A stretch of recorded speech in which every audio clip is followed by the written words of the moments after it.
Am I the idiot for making my 7-year-old go to Alcoholics Anonymous? I, female 31, have an amazing son, almost 8, who is incredibly sweet, well-mannered and inquisitive. Although, I guess most parents think of their kids that way. I quit drinking about 2 months ago and have been adamant about doing the AA program correctly. 90 meetings in 90 days, sponsor, daily readings, therapy, etc. I really want to be a good mom and make up for my bad decisions when I was drinking. I never harmed him or put him in danger, but I just wasn't present and am remorseful about my drinking past. The problem is that I'm a single mom who works full-time and I live in a small town. Because it's small, there aren't a lot of options in terms of AA meetings, so the only one I can really attend is the 5:30 based on my schedule and my son's. His father has him part-time, so on those days, I can attend meetings by myself, but on my days I have to bring my son. I don't have anyone to leave him with and babysitting wouldn't work because nobody wants to babysit for just 1 hour. It doesn't financially make sense for them. So, I take my son to meetings. Naturally, he isn't too thrilled when I have to. Before you suggest I could do Zoom meetings, I really don't get anything out of them. I like the in-person connection and atmosphere. My ex, who has never taken my alcoholism seriously and has never actually attended an AA meeting, says I'm tough for exposing our child to that kind of atmosphere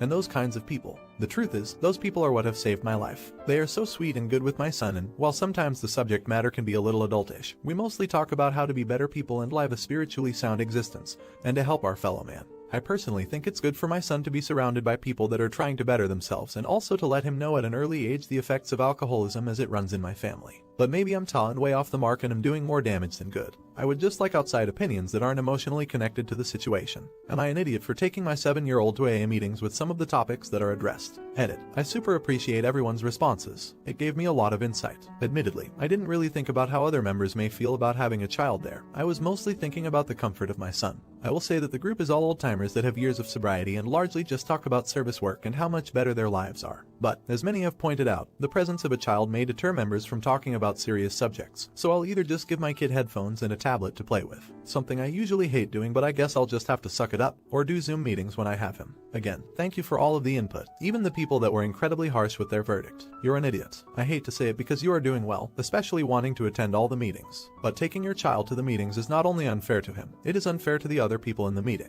I have been to AA as well as other groups for other issues that are styled the same way, with steps. These groups are for people to talk about their past, their issues, and it is not always pretty. There is crying, emotions all over the place. Having the child there means these people are not able to fully express themselves. Not an idiot. My mom went to AA my whole life. When she didn't have childcare, she did what she had to do. As long as you're supervising your kid and making sure he doesn't get hurt by strangers, it's not a big deal. I promise you he isn't listening to the meeting. My brothers and I have been dragged along to AA meetings since birth, and actually, I would say that the people I've met through my mom have enriched our lives. Update. First and most importantly, I'm still sober and feel better than I have in years. I can now be more present and a better mom to my child, and for that, I'm incredibly grateful. AA has quite literally saved my life, and if anyone who is reading this struggles with addiction, I just want to say there is a way out. You just have to know you are worth it and sobriety is worth it. My first post ended up being a mixed bag in terms of judgments about my assholery. I accept my judgment of being the but I did want to clarify a common misconception. Abstaining from alcohol is just a small portion of AA. A much larger portion is dedicated to looking into why we drink, take accountability for our selfish actions, and apologize accordingly, and to rectify our character defects so we can be better PPL to our friends and family. Because of these aspects, I was hoping exposing my son to the program would teach him something about accountability, patience, and empathy. I ended up just asking my AA home group if it bothered them that I brought my son to meetings. Not only did everyone look at me like I grew a second head for even asking for permission,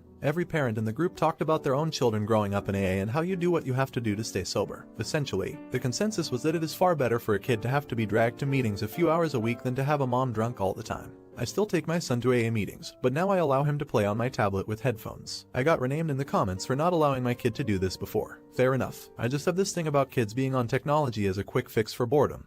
But I need to get over that. My son gets a lot of treats and gifts from my home group members. One dude gives him $10 and $20 every time he sees my son. I know, right? Untapped resource. My son is learning how to play electric guitar, and 2 AA members will riff with my son and talk about music. Jimi Hendrix is currently my son's hero. All in all, my son likes the attention and says he doesn't mind going to meetings. A surprising update in all of this is that my son's dad has stopped drinking, although he currently refuses to attend AA. My relationship with my ex is much better and my kiddo seems much happier as a whole. Not an idiot. You should be incredibly proud of yourself for the work you're putting in. Congrats on getting and staying sober. I'm happy to read about your life getting better, and I couldn't help but smile reading about this group who have really embraced your son. Was she wrong to bring her son to AA? Let me know in the comments. Now, am I the idiot for not wanting to force my children to go to church every Sunday? I, a female 27, and my husband, male 30, have 2 kids. My husband and I both grew up Catholic but had very different experiences within the church growing up, even though we grew up attending the same church with the same community. His family was the example of a good Catholic family, parents still married happily, a good amount of kids, there every Sunday. For our small farm community, they were what others should want to be. Surface only, behind the scenes they are nothing like what they portrayed at church. I was born out of wedlock by a teen mom and grew up in a broken home. Was adopted but parents later divorced. Due to that, I was often the butt of the gossip around the church and was often told to my face that I was going to hell just for being born.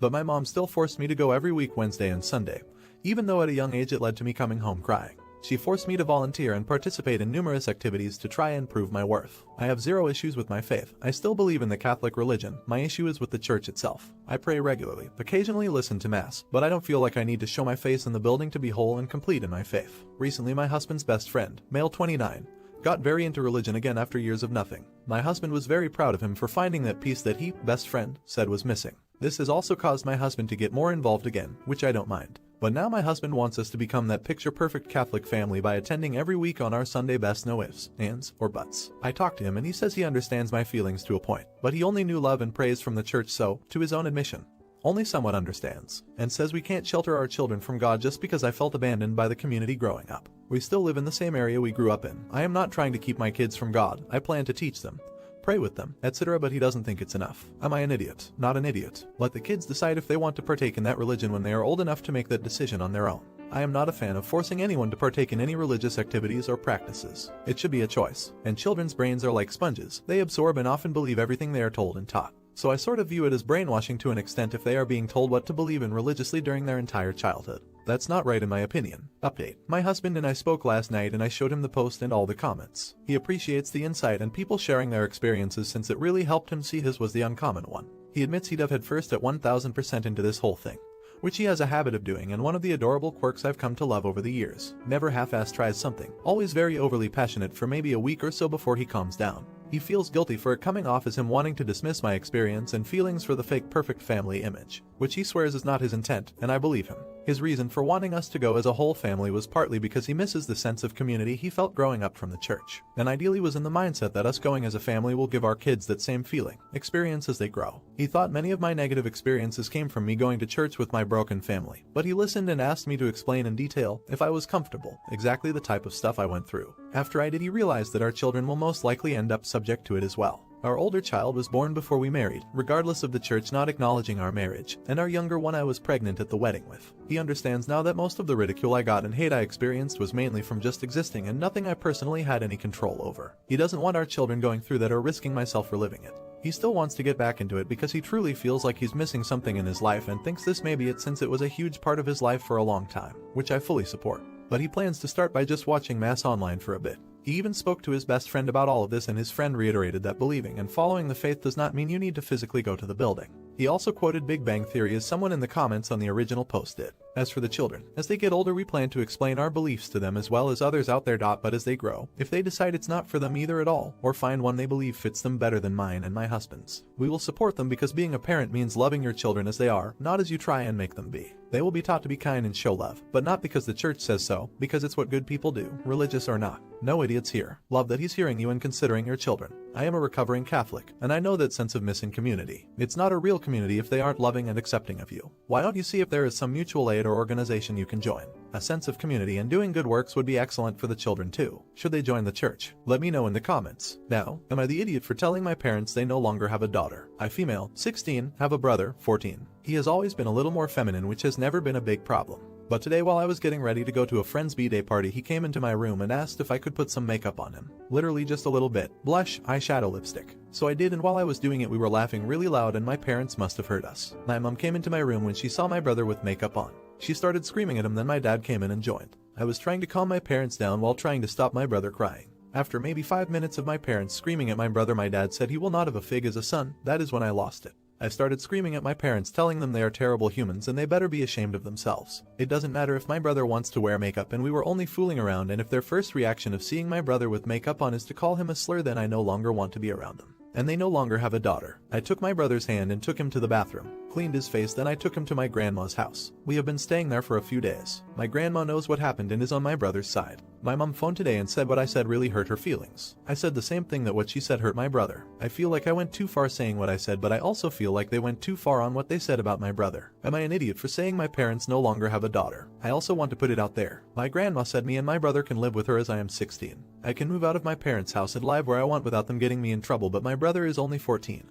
And has 2 years left, give or take, till he can move out, so I'm a bit scared they will force my brother to move back in with them. I know if they do, they will only make him feel worse. Not an idiot. Like others have said, awesome humans. Your brother may or may not be gender diverse or non-heterosexual and now knows you have his back for sure. If your parents apologize to both of you and get rid of their homophobia, maybe relationships can be mended. If not, they brought it on themselves. Update 1. It's been about a week since I made this post, and I wanted to say thank you all for the support and the advice too. Me and my sibling are still with my granny. She said she is happy to take care of us and that she loves having her grandchildren staying with her 3. My dad hasn't texted, called me or my sibling, but my mom has. She called me and told my sibling to grow up and man up. That what my dad called him is just a word, which pissed me off, so I hung up and I've been ignoring their messages. My mom messaged me one last time saying that we have 2 weeks to come home or she will call the police and stop us from seeing my granny, so my gran has got a lawyer, my second cousin, and is ready to fight for custody. She will probably win. My dad is a lousy excuse of a parent while my mom is a mini alcoholic. The family members who know what is happening are on my granny's side. I will update if anything happens with this situation.